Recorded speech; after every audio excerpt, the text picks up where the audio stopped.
विश्व स्वास्थ्यं भवतु। वटपौर्णिमेनिमित्त आज आपण वडाच्या झाडाचे उपयोग बघणार आहोत। वटवृक्षाला आयुर्वेदाने पंचवल्कलामध्ये समावेश केला आहे। तो कषाय रसात्मक शीतगुणांचा आहे, त्यामुळे कफपित्त शामक म्हणून सांगितला आहे।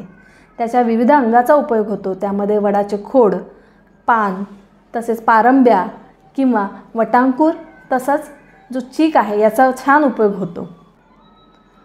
वडाच्या खोडामध्ये ग्लायकोसाइड नावाचे हायपोग्लायसेमिक प्रिन्सिपल आहे, जे अँटीडायबेटिक म्हणून काम करतं व त्यासाठी वडाच्या खोडाचे चूर्ण 2 चमचे 100 ml पाण्यात रात्री भिजवत ठेवायचं व सकाळी उकळून ते अर्ध करून घेतले असता डायबिटीजमध्ये छान लाभ होतो।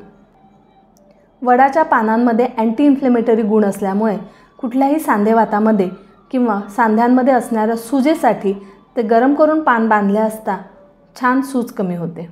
योनिगत रोग, गर्भाशय किंवा गर्भाशय मुखाचे रोग यामध्ये वडाच्या खोडाचा काढाचा छान उपयोग होतो। प्रेतप्रदर यामध्ये लोध्रचूर्ण व वडाच्या खोडाचे चूर्ण यांचं धावन घेतले असता उत्तम लाभ होतो। कुठल्याही कुटुंबाला आपण उपमा देताना वटवृक्षाप्रमाणे विस्तारलेला असं म्हणतो, कारण वटवृक्ष जसा विस्तारतो त्याप्रमाणे तो कुठल्याही फॅमिलीमध्ये कुटुंबाला जिथे अपत्यप्राप्तीचा अडथळा येतो तिथे उत्तम काम करतं। मेल इन्फिडिटीमध्ये जिथे स्पर्म काउंट कमी असतो तिथे वडाच्या चिकाचा छान उपयोग होतो। वडाचा चीक बत्ताशावर टाकून तो घेतले असता स्पर्म काउंट व मोटिलिटी वाढण्यास मदत होते। वडाच्या पारंब्या जशा लांब वाढत जातात त्याप्रमाणे केसांची सुद्धा वाढ होण्यासाठी वडाच्या पारंब्याचा छान उपयोग सांगितला आहे।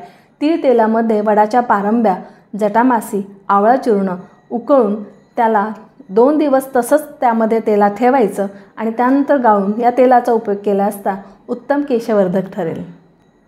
अशा सर्वगुणसंपन्न अशा वडाच्या झाडाला म्हणूनच नॅशनल ट्री ऑफ इंडिया असे म्हटले जाते।